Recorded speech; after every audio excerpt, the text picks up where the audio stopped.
Hello everyone and welcome back to Whisky Wednesday. Today's quite fun because I have never tried an official bottle of Ben Nevis. For years I have languished in the sides of these really cool independent bottlings. Languished is a strong word. Everything from like sherry influenced 7-year-olds, which were like cappuccino whiskey, all the way through to like 20, what do you have, like a 22, a 23 and a 24-year-old, like 96 vintages, which I know is like the golden year for Ben Nevis. That's like barley, was it? No, it was a yeast switch they did. Just switch yeast for 1 year and like 96 is praised Ben Nevis. So here, I managed to get this from Tyne and Drum Whisky, which I think is the Green Welly Stops website. And I've never been able to get hold of the previous incarnation of this, so this is the new one. It is Ben Nevis 10, it's 46%, it is natural colour, it is non-chill filtered, and it's, in all honesty, quite different than how I thought it would be. Now, Ralphie, I don't think I need to tell you who he is, has reviewed the older version of this. John at John Drinks has reviewed the older version too and gave it quite a big praise. And I like John. I think he's like one of the best reviewers on YouTube at the minute, so go and check him out. I don't need to send more subs Ralphie's way, he's doing all right. This has surprised me quite a bit. Now, it's owned by Nika, and you can kind of tell by the bottle, because this is like the Taketsuru bottle, but instead of a screw top, it's got like a cork. But as far as the nose goes, I've tried some really cool West Coast whiskies. I've rediscovered Oban 14 and forgot how good it was as like a standard bottle. Big ardent American fan. Nick Neon's really good. Leadchig's great. I like Tobermory too. Let's stick to the unpeated stuff. Unsure about peat levels in this. Couldn't really find any information at all, I'll be honest with you. But it is a beautiful natural colour. We're dealing with 10 years old as a minimum at 46%. So we'll dive in and we'll see what's going on.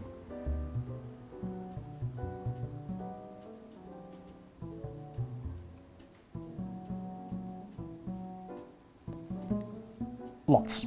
So I bought this, it's what, September now, so I bought this in August, start of August, and it's gone down a fair bit, giving it to some friends for some opinions, because some of them have tried Ben Nevis, the OG ones, and they're like, yeah, it's reminiscent, it's got this thing going on with it, which is, as they described it, like kind of eating honey on a petrol forecourt. And there is like this big petroleum-y, diesel-y thing with it. Very industrial, even for a colour that light. But it's not peated. Like, I don't smell smoke, I don't taste peat. So where this industrialness comes from has to be just some funky element of Ben Nevis's distillation or where the casks for this were stored. Outside of the funk is some kind of nice lemon notes. I get the honey thing. There's a really nice bit of like creamy milk chocolate.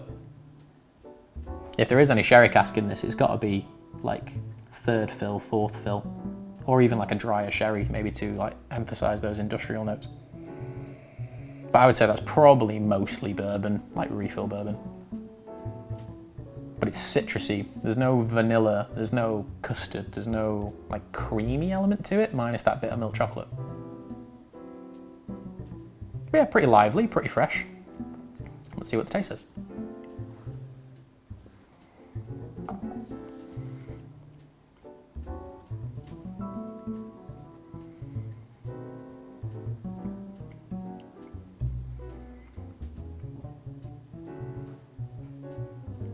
Apologies for any excess noise you see in the back. You hear in the background. It's quite busy in Manchester today. The palate is quite reflective of the nose. We get this nice wave of kind of like fresh heather. I'm going to say heather honey. I don't mean like Highland Park, but it has that kind of sweet, honeyedy, toffee'd sweet start. As you kind of twirl it around your mouth, it becomes quite barley driven. It is on the younger side, so expect that. I wouldn't call it new make. That petrol-y thing, petrolic, is that a word? Maybe. The petrolicness of it, kind of, you know, gas station forecourt situation. It lingers in the background. It's like right at the back of my mouth, like almost at my jawline. It's a very nice Lamborghini has just gone by there. And it's kind of swelling and moving around. It's almost like quite like demonic and teasing. He's kind of waiting to ambush these kind of lighter honeyed toffee lemon notes. It does eventually, and as you pull it through, the finish becomes a little bit drier, and that kind of lingering umami, savoury, barley-driven style comes through. Let's see if that happens again.